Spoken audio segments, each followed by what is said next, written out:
어떤 할아버지가 갑자기 심장마비로 죽었어요. 그게 얼마나 할머니가 좋아. 심장마비로 죽었으니. 병원에 가니까 의사가 딱 청진길 대더니 아유 할아버지 돌아가셨다고 심장마비로. 이제 간호사한테 다 처리해갖고 냉도실로 모시라고.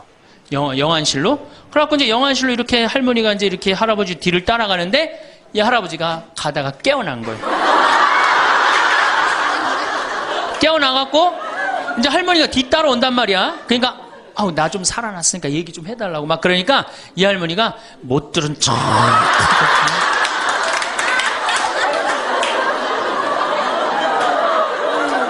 할아버지가 조금 있으면 완전히 이제 냉동고로 들어가게 생겼단 말이야. 말은 안 나오고 더 애절하게 나 좀 살아났으니까 얘기 좀 해달라고. 그러니까 이 할머니 하시는 말씀이 할아버지 다리를 치면서 이 양반아 의사가 죽었대는데 왜 이렇게 말이 많으냐고.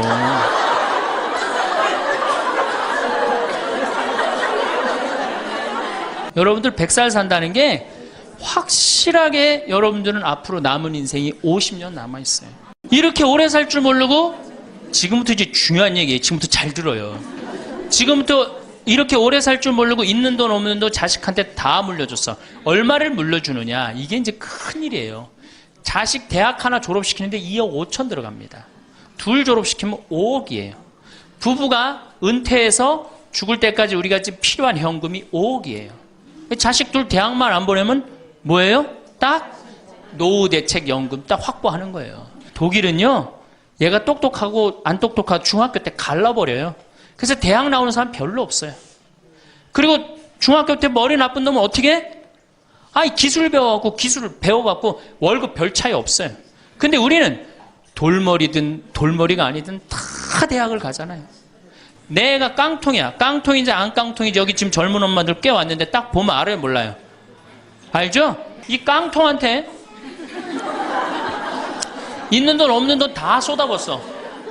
그래갖고 이 깡통이 천재가 되면 모르는데 겨우 원사만 넣으면 되는 대학을 나왔단 말이야. 그래갖고 취직을 못해. 그래갖고 놀고 있어. 근데 중요한 건 내 주머니가 이 깡통한테 쏟아 넣느냐고. 내 주머니가 뭐가 됐어? 깡통이 됐어. 이 집 뭐 하는 집안이에요? 깡통 차는 집안 되는 거예요. 생각 잘 하셔야 됩니다. 태양은 두 번 아름다워요. 뜰 때 아름답고 질 때 아름다워요. 근데 태양은 제가 뜨는 태양을 아주 구름 한 점 없는 뜨는 태양을 보면 뜰 땐 후딱 떠버려요. 이상하게. 근데 질 때 보면은 참 하염 없이 져요. 우리 인생하고 똑같아요. 우리도 태어날 때 귀한 대접을 받고 죽을 때 귀한 대접을 받아야 돼. 근데 태어날 때는 후딱 뜨는데 이게 죽을 땐 60부터 죽지도 않으면서 하염없이 진단 말이에요. 그러니 여러분들 이렇게 돈도 안 모아놓고 죽지도 않고 이 문제 심각하지 않아요? 이제 나이를 먹으면 세 가지가 이제 고통이 옵니다. 첫 번째, 몸이 아파요. 그렇죠? 60년, 70년 썼으면은 눈도 안 보이고 귀도 안 들리고 허리도 아프고 그렇죠? 네, 아픈 데 많아요. 그러니까 자꾸 짜증을 부립니다. 짜증을 자꾸 부리고 신경질을 자꾸 부려요. 그러니까 할머니들이 나이를 먹으면 먹을수록 도사가 돼야 되는데 나이를 먹으면 먹을수록 점점 애가 돼가는 거예요. 그러니까 손자 손녀들이 맨날 할머니 보고 우리 할머니 맨날 신경질 부린다고.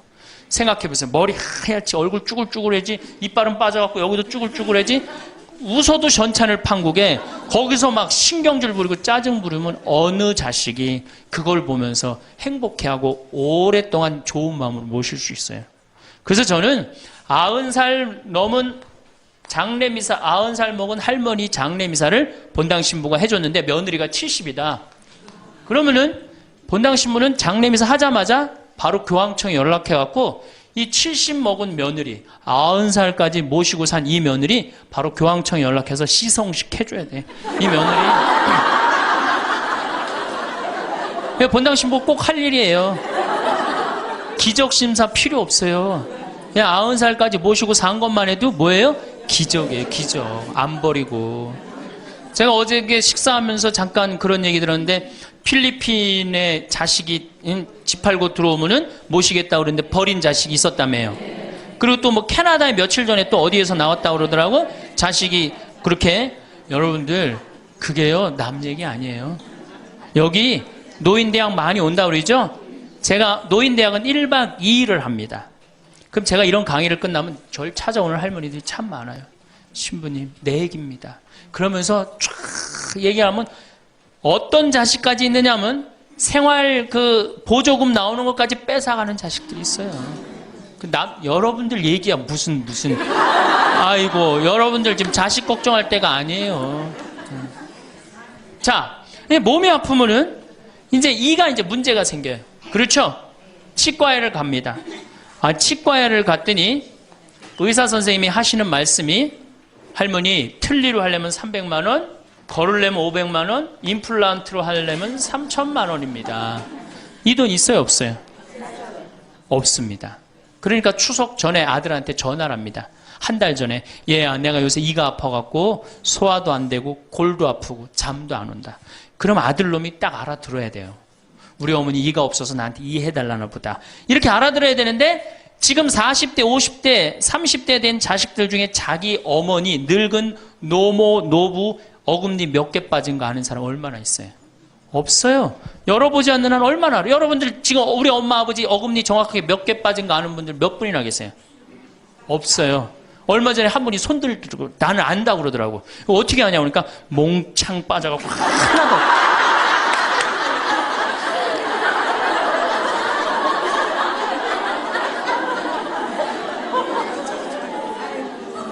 그러지 않는 한 자기 부모님 어금니 몇 개 빠진 거 아는 사람 없어요. 제가 지금 강의를 한 10만 명 이상 했는데 정말로 아는 사람들 없어요. 그러니까 이 아들놈이 한다는 소리가 어머니 소금으로 양치하세요. 헬 이빨이 있어야지 소금으로 해든지 말든지. 이 속으로 끓는 거죠. 2주 전에 또 전화를 합니다. 얘야 내가 요새 이가 더 아파갖고 소화도 안 되고 잠도 안 오고 골도 더 아프다. 어머니 왜 이렇게 내 말을 안 듣느냐고 소금으로 해라니까. 그리고 이제 아들이 추석날 와갖고 용돈을 주고 왔는데 딱 10만 원을 주고 갔다. 그러면은 이때부터 미치는 거예요. 이때부터 속이 끓기 시작하는 거예요. 젊었을 때는 자식 키우는 재미로, 보는 재미로 그렇게 했는데 지금은 이제 내 몸 하나도 이제 건사하기 힘들고 죽지도 않으니까 막 속이 막 미치는 거예요. 어디 가서 얘기하고 싶은데 창피해요, 안 창피해요? 창피합니다. 그러니까 이제 누굴 찾아오냐면 이제 본당 신부를 찾아옵니다. 저를 이제 찾아오는 거죠. 신부님, 내 말 좀 한번 들어보세요. 할머니들이 이제 내 말을 들어보라고 그러면은 이제 몸 아픈 거, 아들이 이해 안 해준 거 이런 것만 하면 내가 다 알아듣는데 우리 할머니들은 내 말 좀 들어보라고 그러면은 꼭 어디서부터 시작하냐면 대동아 전쟁부터 이제 시작해요.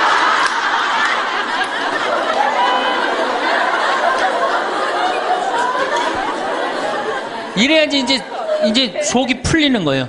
내가 신부님 대동아 전쟁에 시집 와갖고 노숟가락 뺏긴 얘기, 시집살이 한 얘기, 정말 고생한 얘기.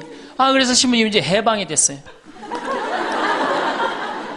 해방이 돼갖고 좀 살만한가 했더니 글쎄 6.25가 터지지 않았어요. 6.25. 아직 이빨 얘기 나오려면 멀었어요. 이제 6.25. 1.4.5태 얘기. 그리고 이제 53년부터 참 우리 지금 70대, 80대 된 할머니, 할아버지들한테 잘해야 돼요. 53년부터 62년까지 똥구멍이 찢어지게 가난하게 고생한 얘기 합니다.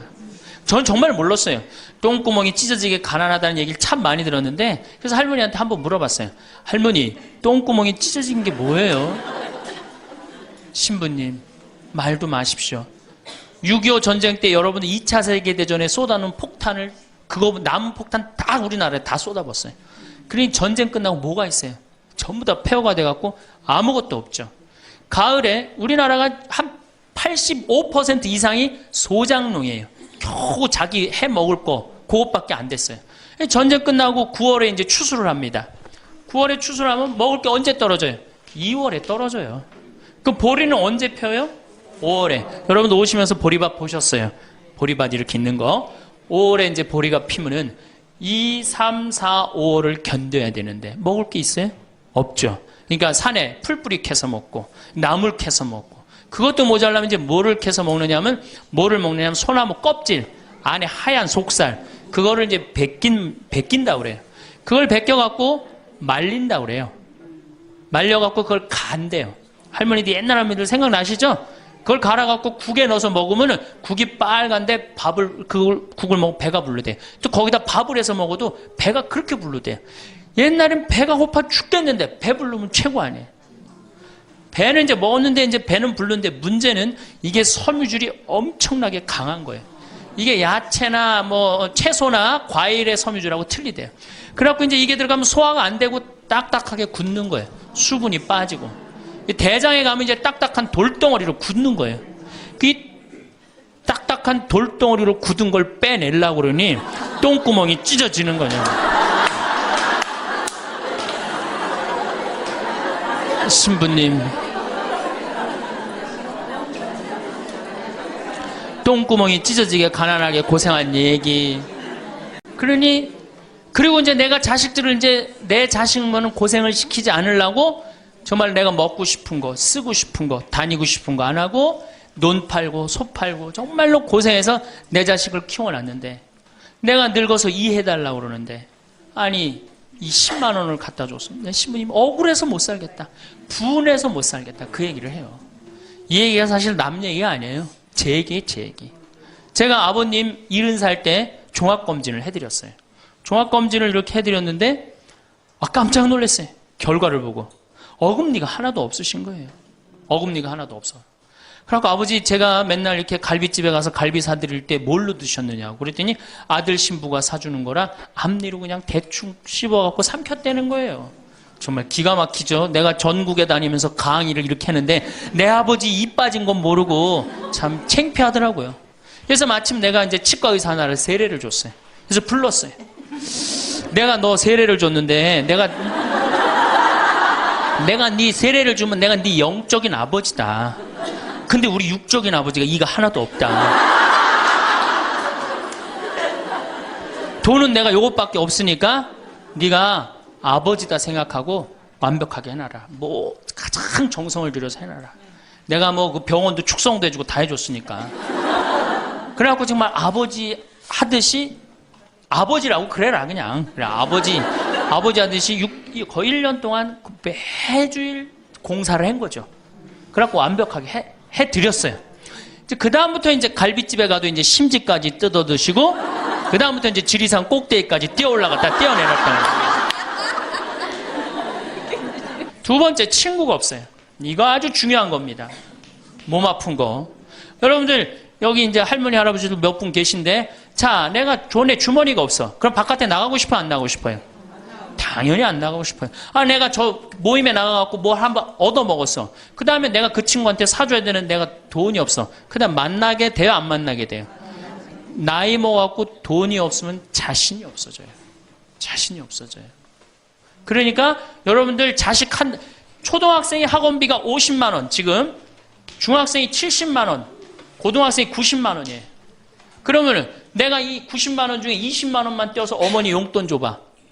우리 어머니 신나서 살걸? 근데 내 자식 학원비 90만 원 안 아까운데 부모 30만 원 용돈? 여러분들 지금 자식들이 부모한테 용돈 얼마 주는 줄 아세요? 1년에 100만 원 줘요. 그 나누면 8만 원이에요. 8만 원. 그걸 받으려고 있는 돈 없는 돈 대동아 전쟁부터 고생해가면서 그렇게 키워요. 이제는 부모 자식지간의 효의 개념은 끝났어요. 효는 끝났다고 그래요. 많은 사회학자들이 효는 끝났다. 사랑만 남아있다는 거예요. 이 얘기도 이제 제가 곧 할 거예요. 자, 친구가 없으니까 속이 좁아져요. 그렇겠어요? 안 그렇겠어요? 아니, 친구들이 있으면 얘기도 좀 하고 속도 풀고 그러면 속이 좀 이렇게 맺혔던 것도 풀잖아요. 집안에서 이제 친구가 없으니까 가만히 방 안에서 이제 뒷방 벽에 이제 어느 학자가 우리나라 노인을 뭐라 그래? 쥐처럼 깜깜한 방에서 웅크리고 앉아있다고 그래. 우리 할머니들이 내가 봉송채 가면 하고 있는 일이 깜깜한 방에서 진짜 웅크리고 앉아있어요. 쥐처럼. 그러니까 할 일이 뭐가 있어? 벽에다가 인생 복귀하는 거죠. 대동아 전쟁 생각하고 한숨 한 번 쉬고 6.25 생각하고 한숨 한 번 쉬고 이빨 안 해준 거 생각하고 한숨 한 번 쉬고 여름에 냉면을 먹고 싶어. 그러면은 큰아들이 사줄래나 둘째 아들이 사줄래나 막내 아들이 사줄래나 기다렸는데 한 놈도 안 사줘. 그러면 언제 그걸 갖고 있다가 터트려요? 추석 때 터트립니다. 내가 옆집 할망구는 그 자식들이 와서 갈비도 사주고 냉면도 사줬다는데 나는 자식이 6, 7인데 나한테 냉면 사주는 자식 하나도 없다고. 냉면이 얼마나 해요? 5,000원, 10,000원이면 하죠? 그럼 자기 돈으로 사 먹으면 되는데 우리 할머니, 할아버지들은 자기가 자기를 위해서 돈 쓰는 걸 할 줄 알아요? 몰라요? 몰라요. 정말 이거 큰 문제예요. 냉면 먹고 싶으면 자기 가서 사 먹으면 될 거 아니야. 그런데 그걸 기다리고 앉아있어. 그러니까 한을 쌓는 거지. 5,000원을 가지고. 큰아들이 사줄래나 둘째 아들은 사 먹으면 되는 걸. 그럼 행복한데. 그래갖고 이제 냉면 못 얻어먹은 거 아들이 이제 퇴근해갖고 들어옵니다. 아들이 퇴근해갖고 들어오면요. 참 문제는 뭐냐면은 아들이 들어오면은 어떻게 하면 돼? 내가 여러분들 나이 먹어갖고 싸움을 안 걸면요. 자식들이 말을 안 해줍니다. 그러니까 아들하고 싸움을 거는 거예요. 너 이빨 10년 전에 안 해줘갖고 나 이거 쪼글쪼글 해갖고 이제 아무것도 못한다고 그러더라. 아들이 듣다 어머니 그만하세요. 한 번만 하면 100번째예요. 그럼 이게 안 먹히나 보다 그래서 방에 들어왔고 또 이제 벽에다 복귀한 것 중에 그래 냉면 못 얻어먹은 거 들고 쫓아나라. 옆집 할망구 냉면도 얻어먹었다는 난 냉면도 못 얻어먹었다. 그럼 아들이 한마디 합니다. 어머니 그러려면 나가 죽어라. 몸 아프죠? 친구 없죠? 뭐만 남으냐면 자존심만 남습니다. 근데 그 자존심에 나가 죽어라? 그럼 미치는 거예요. 어디 가서 자식이 나가 죽으라고 그러는데 얘기할 때가 있어요? 없어요? 여러분들 나가 죽으라고 그러는 거 아들이 50%, 며느리가 16%, 딸이 14%, 그 다음에 늙은 부부가 서로 나가 죽으라고 20%. 나가 죽으라는 말 듣는 비율이 그렇대요. 그냥 어디 가서 얘기하긴 창피하고 또 이제 본당 신부를 또 찾아옵니다. 이제. 그래서 저한테 얘기를 해요. 신부님 내 말 좀 들어보라고. 이제 할머니가 이제 또 내 말 좀 들어보라고 그러면 이제 또 대동아 전쟁부터 이제 시작을 합니다. 해방, 6.25, 똥구멍이 찢어지게 가는. 내가 이렇게 키웠는데 나부로 나가 죽으라고 그런다고. 이제 늙었으니까 필요 없다고 나부로 나가 죽으라고 그런다고. 여러분들 그런 소리 이제 듣습니다. 왜 죽지도 않고 이렇게 오래 사느냐고 분명히 자식들한테 그런 소리 들어요. 100살까지 산다고 생각해봐요. 그것도 자식한테 얹혀서 100살 산다고 생각해보세요. 이제는 자식하고 늙어서 같이 산다는 생각은 꿈도 꾸면 안 돼요. 늙어서 이제 나 어떻게 살아야 돼? 나 혼자 자식한테 폐 안 끼치고 오래 사는 게 누구하고 좋은 관계 유지하는 거야? 자식하고 좋은 관계 유지하는 거예요. 어쨌든 나가 죽으라고 하니까 이제 미치는 거죠. 그래갖고 이제 다 듣고 이제 할머니가 나한테 그래. 신부님 나 꽃동네 좀 바래다 줄라. 난 자존심 상해서 저 집에서 도저히 못 살겠다. 그럼 내가 할머니한테 그래. 할머니 꽃동네 아무나 가는 게 아니에요. 안 돼요. 그저 새벽에 그 꽃동네 앞에 내려다만 주면 그 다음부터 내가 다 알아서 할 테니까 신부님은 꽃동네 앞에까지만 바래다 달. 내가 이제 다 듣다가 할머니한테 그래요. 할머니 그 자식 키웠을 때 속상한 적 있었어요? 없었어요? 속상한 적 많았죠. 7살, 10살 미운 오리 새끼 그때 말 안 들을 때 할머니 그 아들한테 속상하면 뭐라고 그러셨어요? 그렇지 나가 죽어라 그랬죠. 네. 할머니 그냥 나가 죽으라고만 그랬어요? 아니요 나가 되져라. 그러면 7살, 10살 먹은 자식이 자존심이 안 상했겠느냐. 자존심이 상했지만 그 아이는 참고 살았다. 너무 엄마가 천하의 엄마가 나가 죽으라 했지만 나갈 때가 있어야지 걔가 나갈 거 아니야. 자존심이 상했지만 참고 살았다. 이제 누구 차례다? 할머니가 참고 살 차례다. 아들도 나가 죽으라 그랬을 때 참고 살았다면 이제는 할머니가 나가 죽으라 할 때 참고 살 차례다. 지금 나가면 누가 할머니를 걷어줄 거냐. 오로지 부모라는 이유 하나로 한 집에 살아주는 것만 해도 고맙게 생각하고 할머니가 할머니의 노년을 할머니의 남은 생애를 준비하지 못한 할머니 잘못이다. 누구 탓할 거 아무것도 없다. 그럼 무슨 생각을 하는지 가서 참고 살아요. 참고 살아야지 어떻게 할 거야. 이제 안 죽으면서 진짜 문제가 발생합니다. 여기 뒤에 계신 분들 잘 들으세요. 우리나라는 안사람, 바깥사람 제도가 있어요. 그렇죠? 그래갖고 안사람은 안에서 애 놓다 죽었어요. 그렇죠? 애 키우다. 우리나라 지금도 변함없습니다. 안사람은 안에서 애 키우냐고 정신이 없어. 남편 신경 안 씁니다. 바깥 사람 바깥에서 돈 벌다 죽었어요. 옛날엔 부부 갈등이 없었어요. 왜? 만날 일이 있어야지. 안 사람 안에서 애 놓다 죽고 바깥 사람 바깥에 돈 벌다 죽었으니까 만나야지 갈등이 생길 거 아니야. 서양은 20대만 나왔고 안 맞으면 30대 바꾸고 30대만 나왔고 안 맞으면 40대 바꾸고 40대만 나왔고 안 맞으면 50대 바꾼 부부가 애인같이 살아요. 근데 우리는 한 번도 맞춰본 적이 없어. 위해준 적도 없고. 제가 재작년에 그 스톡홀름을 여행을 갔었는데 비행기 시간이 오래 좀 하루를 거의 기다렸어야 돼요. 그래서 이제 저녁 비행기를 타려고 저녁 한 5시쯤에 라운지에서 이제 음식을 시켜서 먹고 있는데 내 앞에 60쯤 된 초로의 할아버지하고 초로의 할머니가 서로 끌어안고 뽀뽀를 하는데요. 이 남자가 이마야 눈에다 뽀뽀 한번 하고 I love you 하니 하고 입에다 뽀뽀하고 I love you 하니 하고 목에다 뽀뽀 1시간 이렇게 쪽쪽 빨아요.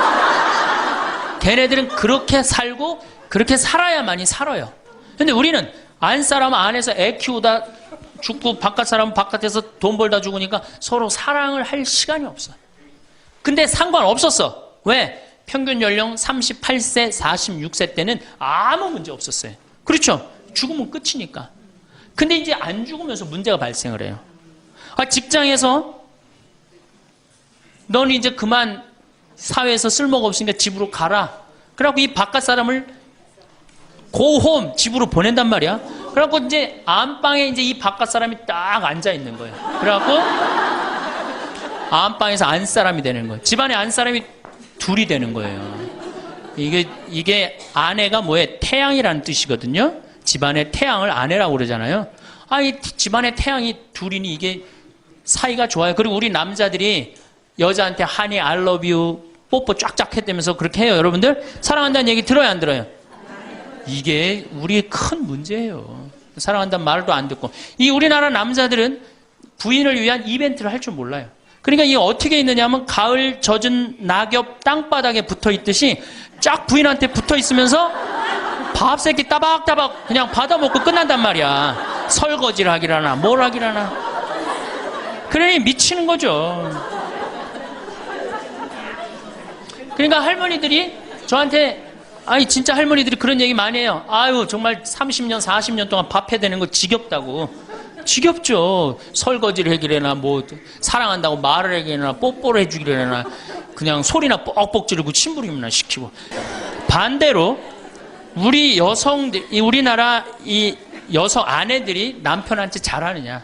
여러분들 남편한테 잘하세요? 여러분들 남편이 바깥에 나가면 왕 대접받는 남편이 얼마나 있을 것 같아요? 없습니다. 그럼 층층샷 나가면 섬기는 사람이에요. 굽신거려야 되는 사람이고. 근데 아침에 출근할 때 정말로 내 남편이 전쟁하러 나가는데 정말로 왕 대접하고 내보낸 부인이 얼마나 돼요? 이러지 않으면 다행이지. 머리 막 부시시 해갖고 막 사자 머리를 해갖고 머리 끝에는 밥풀 하나 딱 이렇게 붙여놓고 여보 다녀와. 퇴근을 했는데 아직도 그 부시시한 머리를 가지고 테레비를 보고 앉아있다. 어느 남자가 집에 들어오고 싶겠어요. 여기 평창에 대유라는 룸사롱이 오픈했어. 작년에. 서울 아가씨 항시 30명 대기 이렇게. 그러면 여러분들 남편이 어디 가면은 왕대접 받아요. 그러니까 여러분들이 남편을 룸사롱으로 내모느냐 집안으로 끌어들이냐 누구한테 달려있는 거야?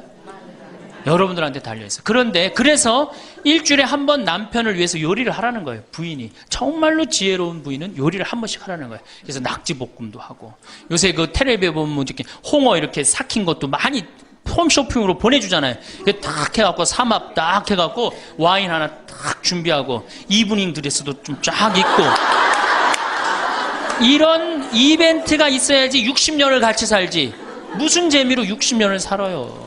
이건 뭐 김치찌개 한번 해줬단 말이야. 부인이 저녁에 김치찌개 해줬는데 다음날 아침에 출근할 때 보니까 그거 졸여갖고 이제 또 내놨단 말이야. 저녁에 퇴근할 갖고 왔는데 그걸 볶아갖고 또 내놨어.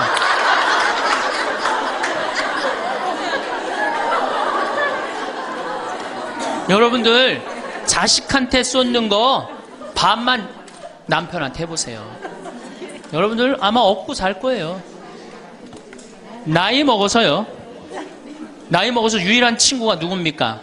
남편이고 아내밖에 없어요. 제가 평택에서 본당 신부를 할 때 할머니 한 분이 남편이 평생 바람 피고 노름하고 술 먹고 나가서 딴살림했어요.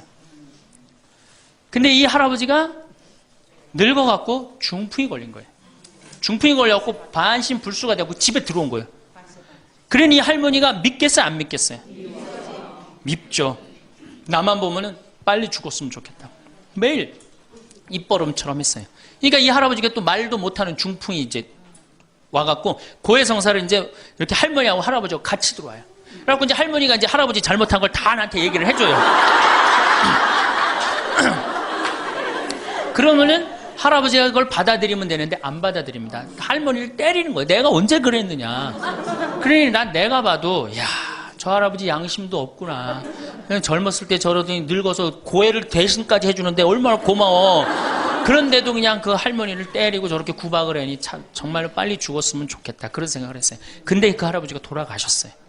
마침 내가 있을 때. 그래서 내가 장례 미사를 해주고 할머니 손을 꼭 잡고 그랬어요. 할머니 이제 그동안 고생 많이 했으니까 이제 편안하게 집에 가서 이제 행복하게 쉬시라고 남은 여생.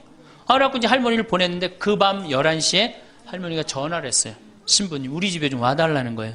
한참 자는데. 왜 그러시냐고 그러니까 그 병상에 누워있던 남편이 없으니까 이 집이 그렇게 무섭고 쓸쓸하고 외롭고 허전하다는 거야. 지금 빨리 와서 기도를 해달라는 거야.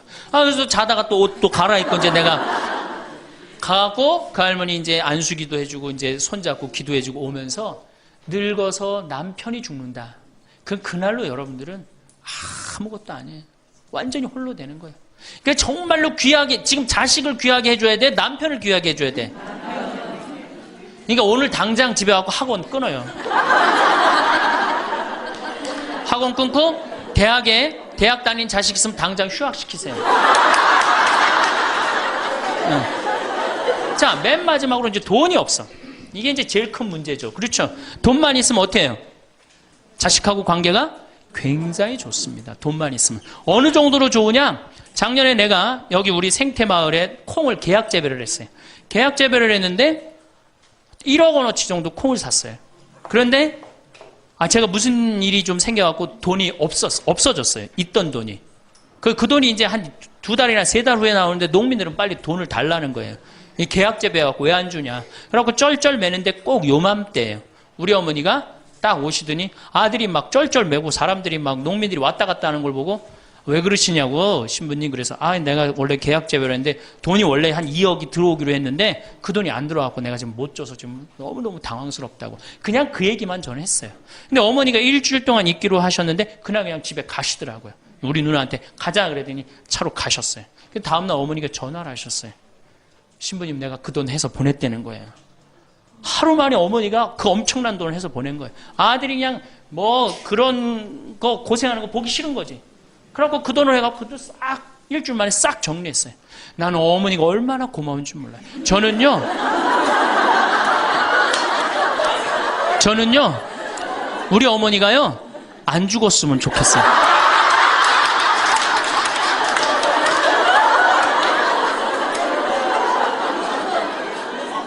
얼마나 좋아요. 은행이 이렇게 꿔주겠어요? 은행이 꿔줘요? 그러니까 나이를 먹어갖고 자식한테 줄 수 있는 게 있어야 돼요. 근데 한꺼번에 다 주면 안 돼. 조금씩.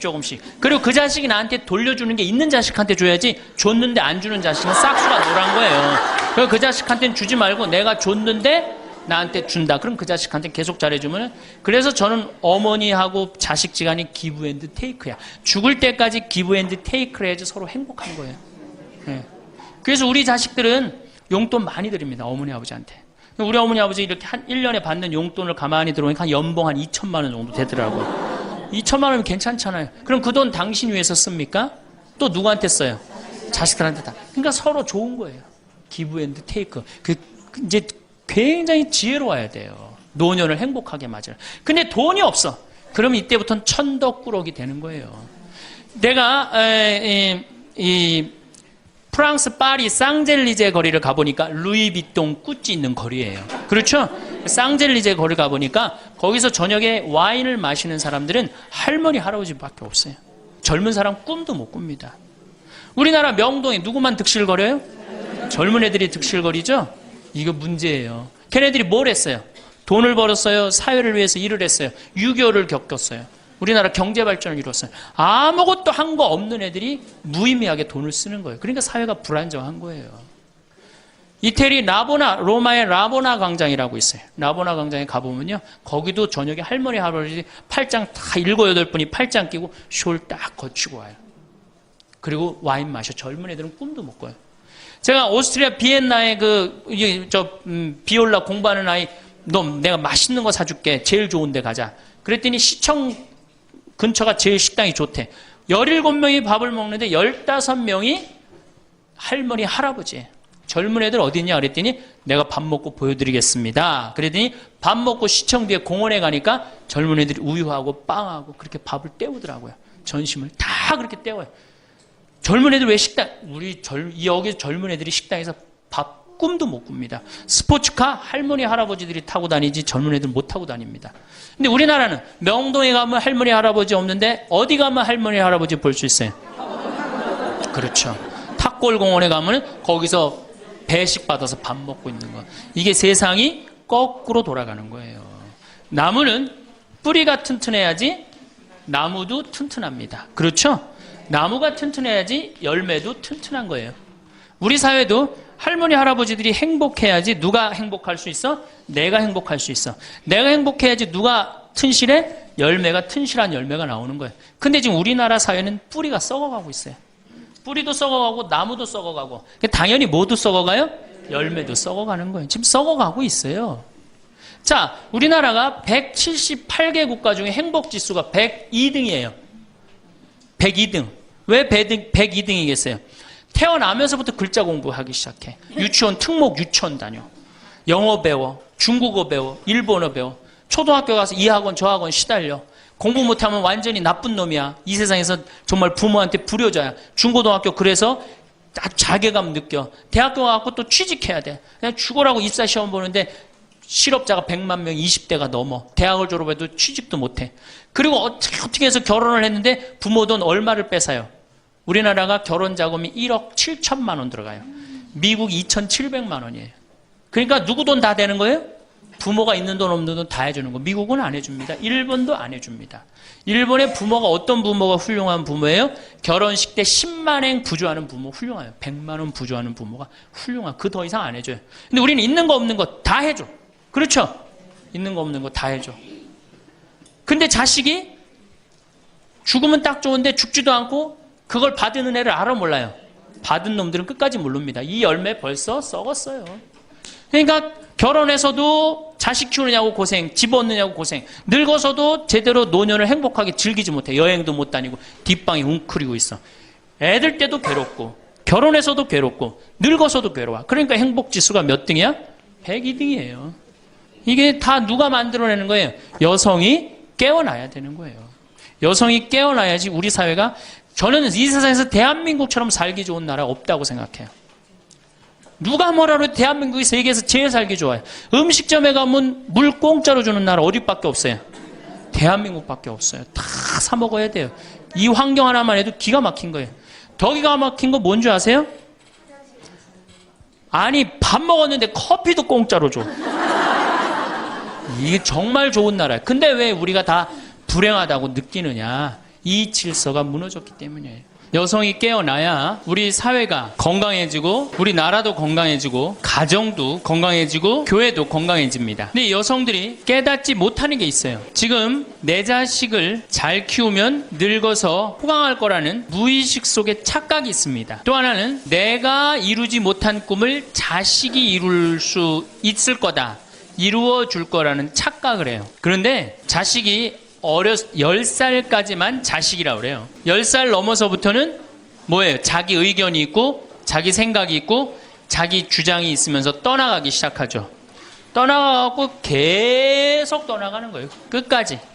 나이를 먹으면 먹을수록 가까워지는 게 아니라 어떻게 돼요?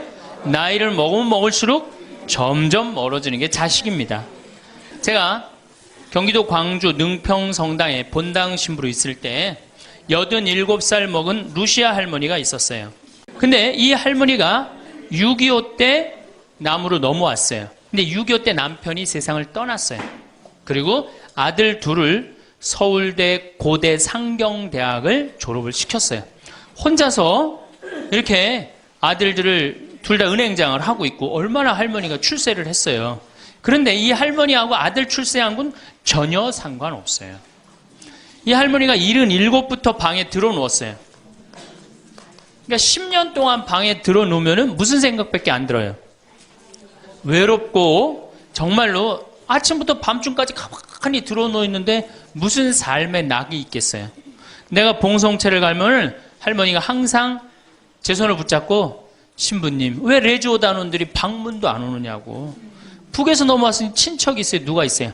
아무도 없는데 레지오단원들이 활동으로 방문을 해야 되는데 왜 이 성당은 방문도 안 하느냐고. 그래서 우리가 신설성당이라 그런 게 없어서 그렇다고 할머니. 그러면서 할머니가 내 손을 꼭 잡고 뭐라고 그러냐면 신부님은 하느님하고 잘 통하지 않으냐. 하느님하고 잘 통하니까 나 좀 빨리 데려가게 기도 좀 해줘라 하느님한테. 하느님 뭐 하시는 거냐. 나 좀 데려가지. 살 만큼 살았는데. 그러면 내가 이제 할머니 손을 꼭 붙잡고 뭐라고 그러냐면 할머니 걱정하지 마세요. 내가 성당 가서 어떻게 좀 해볼 테니까 걱정하지 마세요. 제가. 그렇게 이제 할머니하고 봉송체를 한 6개월 동안 했는데 6개월 만에 아들이 밤에 전화가 왔어요. 신부님 우리 어머니 돌아가실 것 같다는 거예요. 왜 그러냐 그러니까 화장실에서 넘어져갖고 갈비뼈 2대가 부러진 거예요. 근데 이 할머니가 87인데 몸이 말랐어요. 갈비뼈 2대 부러지면은 그 나이에 똑 부러졌다고 그러는데 거의 즉사예요. 80 넘어갖고 뼈 부러지면 뼈가 안 붙어서 죽는 경우가 되게 많거든요. 그래서 내가 이제 병자 가방을 들고 쫓아갔어요, 할머니한테. 그랬더니 할머니가 막 숨을 몰아 쉬더라고요. 그래도 제가 보좌 신부를 16,000명, 13,000명 이런 데 보좌 신부도 하고 본당 신부도 한 4,000명, 5,000명 해갖고 또 병자 성사를 많이 해갖고 딱 보면 알아요. 3개월 갈 거다. 한 달 갈 거다. 그래서 내가 아들한테 그래요. 한 3개월 갈 것 같으니까 3개월 정도 준비하라. 그럼 3개월 후에 어김없이 딱 가는 거예요. 근데 그 할머니를 딱 보는데 그날을 못 넘기겠더라고요. 그래서 이제 할머니 손을 붙잡고 할머니 나하고 오늘 못 넘길 것 같으니까 나하고 총 고해성사 하자. 할머니 하느님이 열심히 믿었고 좀 아들들 훌륭하게 잘 키웠고 매일 그렇게 묵주기도 했으니까 내 생각에는 할머니 직천당이다. 오늘 돌아가시면 바로 오늘 하늘나라 올라가시는데 가면은 요셉 성인도 보고 베드로 성인도 보고 싶은 남편도 보고 성모님도 보고 예수님도 보고 내 안부도 전해줘라. 바로 가니까. 네. 할머니는 내 손을 꼭 붙잡고 뭐라 그러냐. 신부님 그동안 너무 고마웠다는 거예요. 올 때마다 사탕도 갖고 오고 선물도 갖고 오고 내 얘기도 들어주고 그래도 외롭지 않게 신부님 왔을 땐 행복했다는 거예요. 그래서 이제 내가 할머니 손을 잡고 할머니 장례미사 내가 잘해줄 테니까 강론도 잘하고 걱정하지 말아라. 하여튼 직천당 가서 이제 안부도 전해주고 내가 강론 잘해줄 테니까 걱정하지 말고 잘 가셔라. 할머니는 그동안 너무너무 고마웠다. 그러면서 이제 서로 손을 꼭 잡고 죽기로 이제 합의를 이제 봤어요. 이제.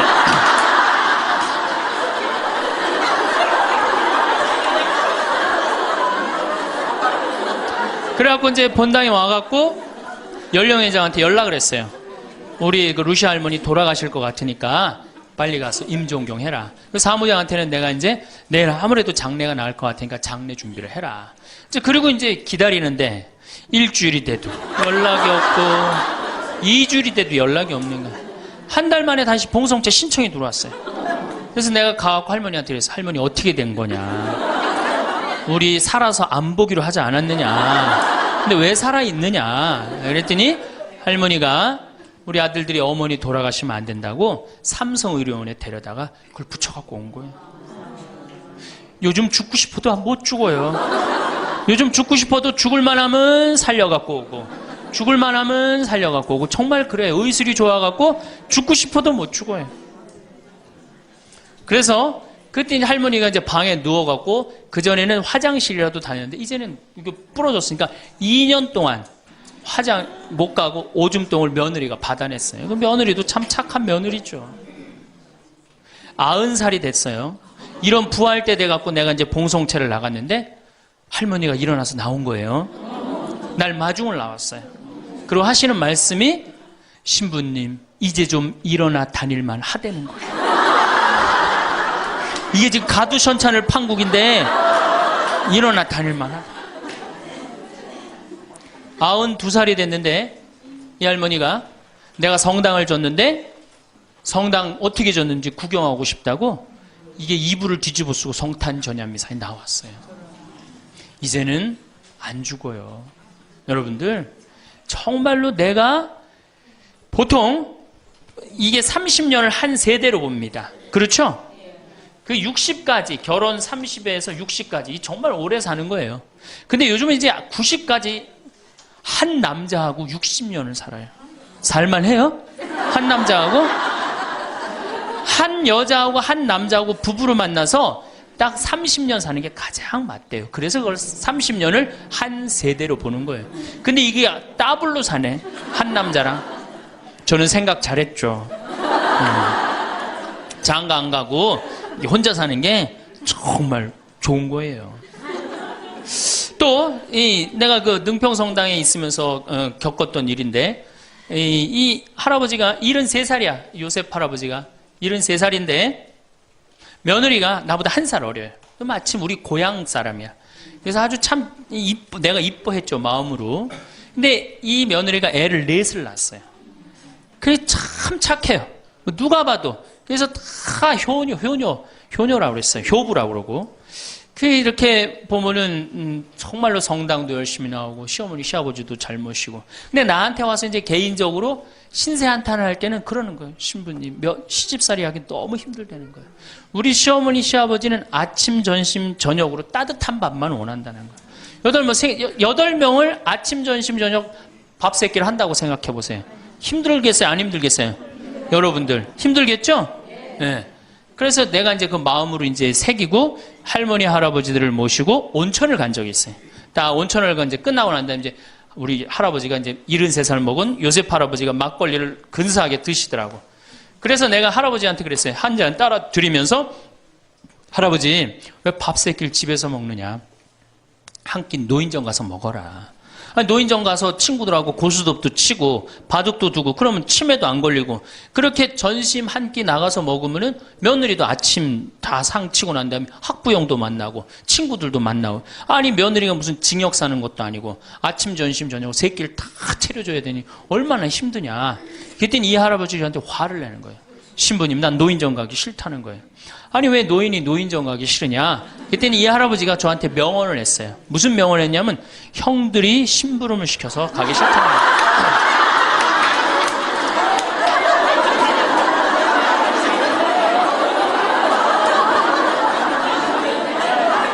아니 무슨 73세 형들이 심부름을 시키냐. 그랬더니 아 신부님 모르는 소리 하지 마세요. 자기가 딱 나타나면은 술 받아와라, 라면 끓여라 그런다는 거예요. 그래서 노인정 가기 싫다는 거예요. 제가 그때 너무 충격을 받아갖고 벌써 5년 전 얘기예요. 수원에 있는 아버지한테 가서 물어봤어요. 아버지 노인정 가세요. 그때 아버님이 73이셨어요. 아버님 노인정 가세요 안 가세요? 그랬더니 안 간다고 화를 내시더라고. 아니 왜 노인정 집에는 우리 어머니 아버지만 살고 자식들은 한 1km 반경에 떨어져서 살거든요. 왜 안 가시냐고 그랬더니 우리 아버님 하시는 말씀이 형들이 청소시켜서 가기 싫다.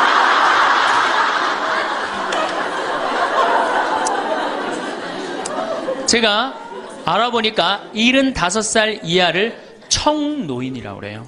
청년 노인이라는 거예요. 청년 노인. 이제 안 죽어요. 제가 여기 3년 전에 수원 고등동 성당에 95살 먹은 할머니가 오셔갖고 래프팅 하고 가셨어요. 배 타는 거 있죠? 그래서 내가 그때 그랬어. 할머니 참 죽기 전에 이렇게 래프팅도 하고 가니까 너무 좋다고 그랬더니 그 할머니가 나도 원이 없다고 이렇게 이 나이에 래프팅 배 타고 강에 래프팅을 했다고. 작년에 97인데 또 와서 또 하고 갔어요. 그러니까 여러분들 100살 산다는 거 지금 막연한 얘기가 아니에요. 여러분들은 노년에 행복한 노년을 가져야 돼.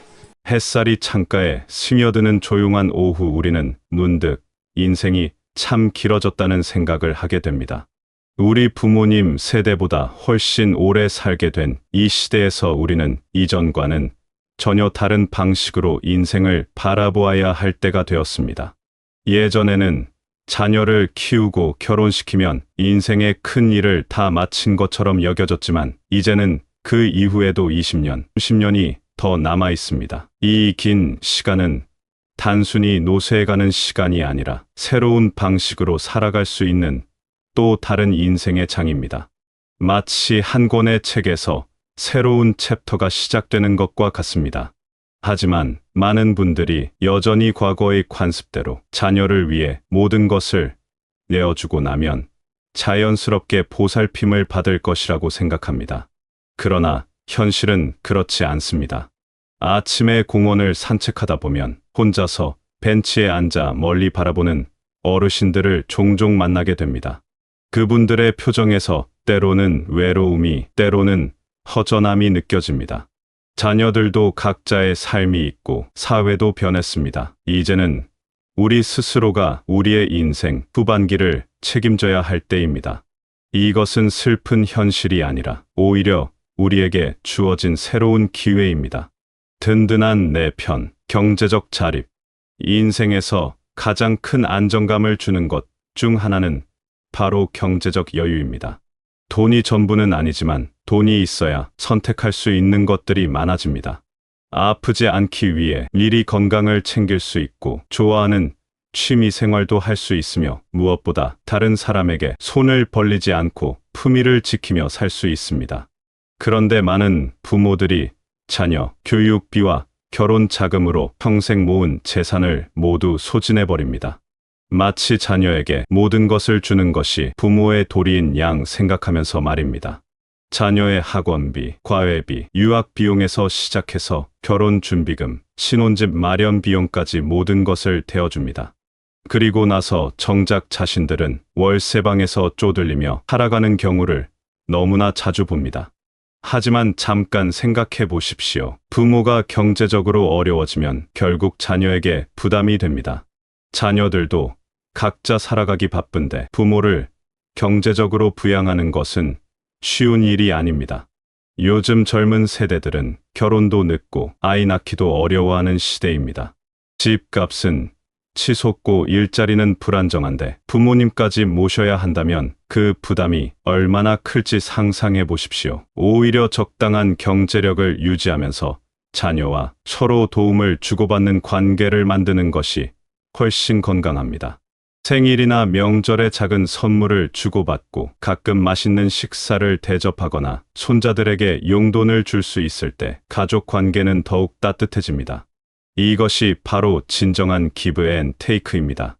한쪽만 주거나 받는 관계는 결국 불균형을 낳고 그 불균형은 관계를 어색하게 만듭니다. 재산을 한꺼번에 물려주기보다는 조금씩 나누어 주면서 자신의 생활비와 의료비, 그리고 작은 즐거움을 위한 여유자금은 반드시 남겨두어야 합니다.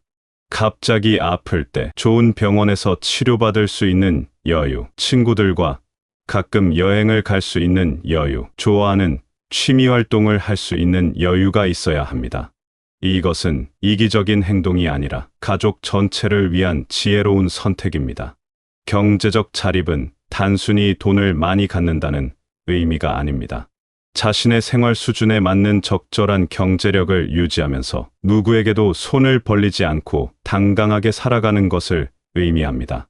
이런 당당함이 있을 때 가족과의 관계도 친구들과의 관계도 더욱 편안해집니다. 이 인생의 가장 든든한 동반자, 배우자. 세월이 흘러 머리에 흰머리가 늘어가고 주름이 깊어져 가도 곁에 함께 있는 사람이 있다는 것은 얼마나 큰 위로인지 모릅니다. 자녀들은 성장하면서 자연스럽게 부모 곁을 떠나갑니다. 이는 자연스러운 일이며 오히려 건강한 현상입니다. 그러나 그럴 때 곁에 남는 사람은 바로 배우자입니다. 젊었을 때는 육아와 생계에 바빠서 서로를 제대로 바라볼 여유가 없었습니다. 아침에 일어나자마자 아이들 밥 챙기고 학교 보내고 직장에 나가서 일하고 저녁에 돌아와서는 또 집안일에 아이들 숙제 봐주기에 바빴습니다. 서로의 역할에만 충실했지 한 사람의 인간으로서 상대방을 이해하고 소중히 여길 시간이 부족했습니다. 남편은 남편대로 가장으로서의 책임감에 짓눌려 살았고 아내는 아내대로 어머니이자 며느리로서의 역할에 치여 살았습니다. 서로에 대한 고마움은 있었지만 깊이 있는 대화를 나누거나 서로의 마음을 들여다볼 여유는 없었습니다.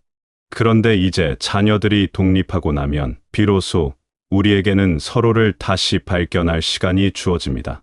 이때가 바로 부부 관계를 새롭게 시작할 수 있는 기회입니다.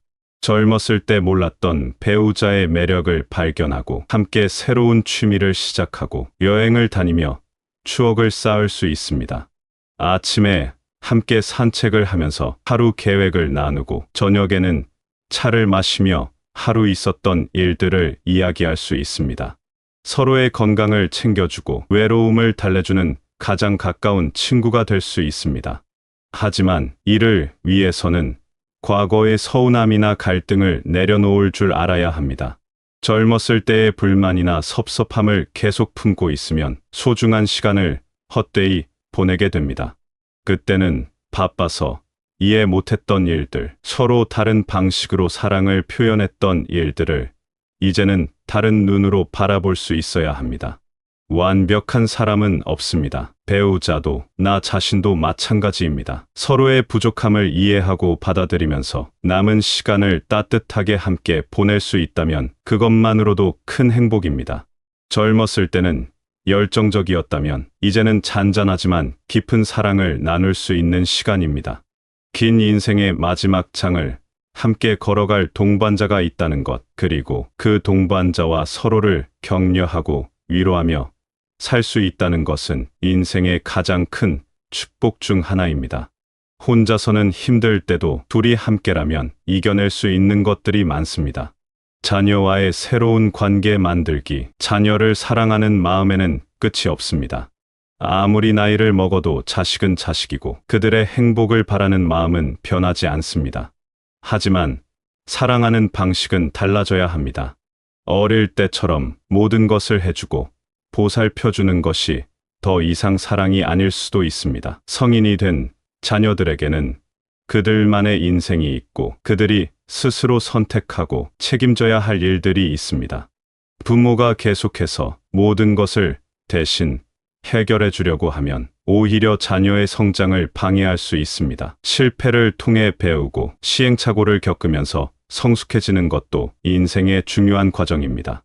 또한 지나친 간섭이나 도움은 때로는 부담이 되기도 합니다. 자녀들도 각자의 방식으로 살아가고 싶어 합니다. 부모의 기대나 바람과는 다른 길을 선택할 수도 있고 부모가 보기에는 잘못된 것 같은 선택을 할 수도 있습니다. 하지만 그것도 그들의 삶입니다. 자녀에게 모든 재산을 다 주고 나서 뒷바라지를 기대하는 것도 현실적이지 않습니다. 자녀들도 각자의 가정이 있고 경제적 압박이 있습니다. 자녀들의 월급으로는 자신들의 생활비, 아이들 교육비, 집 대출금을 감당하기도 벅찬 시대입니다. 그들에게 부모 부양까지 온전히 맡기는 것은 너무 큰 부담을 지우는 일입니다. 대신 서로 도움을 주고받을 수 있는 적절한 거리를 유지하는 것이 좋습니다. 자녀가 정말 어려울 때는 도움을 주되 평소에는 각자의 생활을 존중하며 지내는 것입니다. 가끔 만나서 안부를 나누고 명절이나 특별한 날에 함께 시간을 보내며 서로의 근황을 나누는 정도면 충분합니다. 손자들과의 관계도 마찬가지입니다. 할머니, 할아버지로서 손자들을 사랑하되 육아의 주체는 어디까지나 부모라는 것을 인정해야 합니다. 가끔 만나서 맛있는 것 사주고 예쁘게 봐주는 것으로도 충분히 좋은 할머니, 할아버지가 될 수 있습니다. 이런 적절한 거리두기는 오히려 가족 관계를 더욱 건강하게 만듭니다. 서로에게 부담을 주지 않으면서도 필요할 때는 힘이 되어주는 그런 관계가 진정한 가족 사랑입니다. 끈적끈적한 애정보다는 서로를 존중하는 성숙한 사랑이 더욱 오래갑니다. 희생하는 어머니에서 당당한 여성으로, 특히 어머니들에게는 더욱 큰 변화가 필요합니다. 오랫동안 우리 사회는 어머니는 자신을 희생하면서 오직 가족을 위해서만 살아야 한다고 가르쳐 왔습니다. 자신의 꿈이나 행복은 뒤로 미루고 오직 남편과 자녀의 성공과 행복만을 위해 살아가는 것이 훌륭한 어머니라고 여겨졌습니다.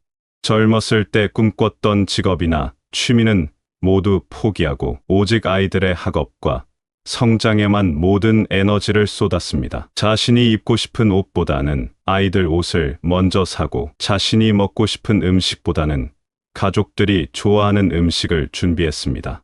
자신의 시간은 없었고 자신만의 공간도 없었습니다.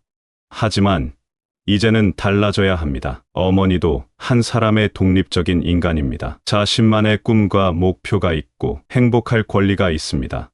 가족을 사랑하고 돌보는 것과 자신의 행복을 추구하는 것은 서로 대립되는 것이 아닙니다. 오히려 어머니가 행복해야 가정도 더욱 밝아집니다. 자신을 너무 희생하면서 살다 보면 자녀들에게 지나치게 의존하게 되기도 합니다. 자식들의 성공을 통해서만 자신의 존재 가치를 찾으려고 하거나 자식들이 자신을 떠나는 것을 견디지 못하게 됩니다. 자녀가 결혼해서 독립하면 극심한 공허감에 빠지거나 며느리나 사위와의 관계에서 갈등을 겪기도 합니다. 이런 과도한 집착은 결국 자녀들에게도 부담이 되고 가족 관계를 어렵게 만듭니다. 어머니의 사랑이 부담스러워서 연락을 피하게 되거나 만날 때마다 스트레스를 받게 되면 가족 관계는 점점 멀어집니다. 어머니가 자신만의 취미를 찾고 친구들과 시간을 보내며 새로운 것을 배우고 경험하면서 즐거워할 때 자녀들도 더욱 존경하게 됩니다. 항상 희생만 하는 어머니보다는 자신의 삶을 당당하게 살아가면서도 가족을 사랑하는 어머니가 더욱 매력적입니다. 이제는 용기를 내어 자신만의 시간을 가져보십시오. 젊었을 때 포기했던 꿈들을 다시 꺼내보고 하고 싶었던 일들을 시작해보십시오. 그림을 그려보거나 글을 써보거나 춤을 배워보거나 새로운 언어를 익혀보는 것도 좋습니다. 늦었다고 생각하지 마십시오. 이 인생이 길어진 만큼 새로운 시작을 할 시간은 충분히 있습니다. 친구들과의 관계도 소중히 하십시오. 오랫동안 연락하지 못했던 친구들에게 안부 인사를 건네보고 함께 차를 마시거나 가벼운 모임을 가져보십시오. 여자들끼리의 수다와 웃음은 어떤 약보다도 좋은 치료제가 됩니다. 새로운 가치관으로 살아가기. 지금까지 우리가 살아온 방식과 가치관을 한번 돌아보아야 할 때입니다. 과거에는 자녀를 위해 희생하고 모든 것을 내어주면 노후가 보장될 것이라고 믿었습니다. 가문의 영광을 위해 개인의 희생은 당연한 것으로 여겨졌고 부모에 대한 효도는 절대적인 가치였습니다. 하지만 시대가 변했습니다. 이제는 각자가 자신의 삶을 책임져야 하는 시대입니다. 이것이 냉정하거나 이기적인 것이 아닙니다. 오히려 더욱 현실적이고 지혜로운 선택입니다. 각자가 자립적으로 살아가면서 서로를 존중하고 필요할 때 도움을 주고받는 것, 이것이 건강한 인간관계의 기본입니다.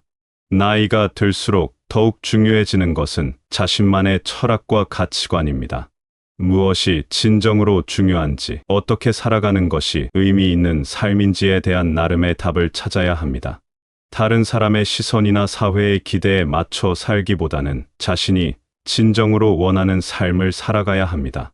건강을 챙기는 것부터 시작해 보십시오. 규칙적인 운동과 균형 잡힌 식사, 충분한 수면은 기본입니다.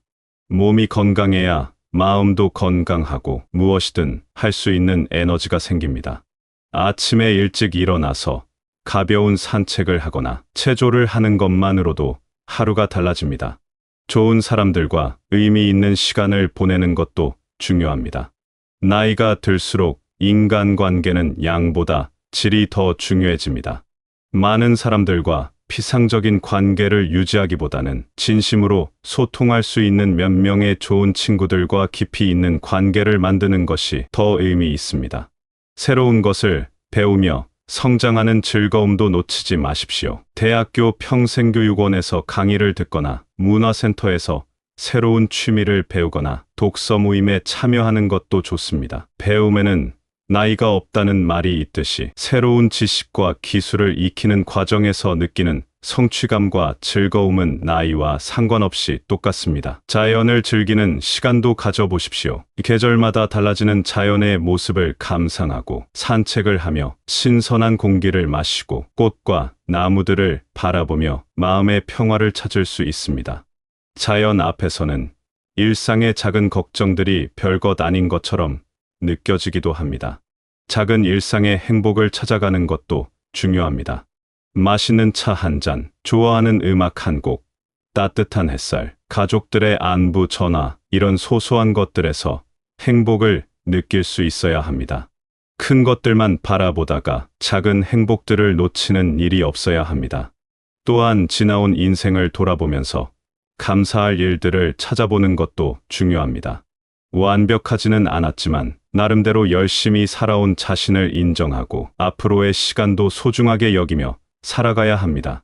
후회보다는 감사한 마음으로, 불안보다는 희망찬 마음으로 하루하루를 맞이할 수 있어야 합니다. 진정한 행복을 위한 선택. 결국 인생 후반기의 행복은 우리 자신의 선택에 달려 있습니다. 과거의 방식을 고집하며 불만스러워할 것인지 아니면 새로운 마음가짐으로 남은 시간을 의미 있게 보낼 것인지는 우리가 결정할 일입니다.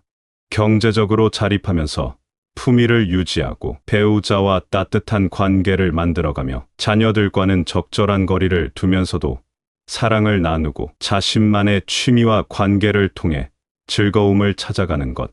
이 모든 것들이 어렵게 들릴 수도 있지만 실제로는 그렇게 복잡하지 않습니다. 가장 중요한 것은 마음가짐의 변화입니다. 내가 누군가를 위해 희생해야만 가치 있는 사람이라는 생각에서 벗어나 나 자신도 소중한 존재이며 행복할 자격이 있다는 것을 인정하는 것부터 시작하면 됩니다. 그리고 작은 변화부터 시작해 보십시오. 오늘 오후에 평소 가보고 싶었던 카페에 가보거나 오랫동안 연락하지 못했던 친구에게 안부 전화를 걸어보거나 새로운 취미 하나를 시작해보는 것처럼 말입니다. 변화가 두려울 수도 있습니다. 지금까지 살아온 방식을 바꾸는 것이 쉽지 않을 수도 있습니다. 하지만 조금씩 천천히 시작하면 됩니다. 완벽하지 않아도 괜찮습니다. 시행착오를 겪어도 괜찮습니다. 중요한 것은 시작하는 용기입니다. 주변 사람들의 시선이 부담스러울 수도 있습니다. 갑자기 자신만의 시간을 갖고 새로운 일들을 시작하면 이상하게 생각할 수도 있습니다. 하지만 정작 중요한 것은 다른 사람들의 생각이 아니라 자신의 행복입니다. 이 인생은 한 번뿐입니다. 그리고 지금 이 순간도 다시 오지 않습니다. 남은 시간이 얼마나 될지는 아무도 모르지만 그 시간만큼은 진정으로 나답게 행복하게 보내는 것이 중요합니다. 매일 아침 일어날 때마다 오늘 하루를 어떻게 보낼 것인지 생각해 보십시오. 누군가를 위해서가 아니라 나를 위해서 무엇인가 의미 있는 일을 하나씩 해보십시오. 작은 일이라도 좋습니다. 그런 하루하루가 모여서 행복한 인생 후반기를 만들어갑니다. 여러분 모두가 자립적이고 당당하며 사랑하는 사람들과 따뜻한 관계를 유지하면서 매일매일 작은 기쁨을 찾으며 살아가시기를 진심으로 바라겠습니다. 그리고 남은 인생이 지금까지보다 아름답고 의미 있는 시간이 되시길 바라겠습니다.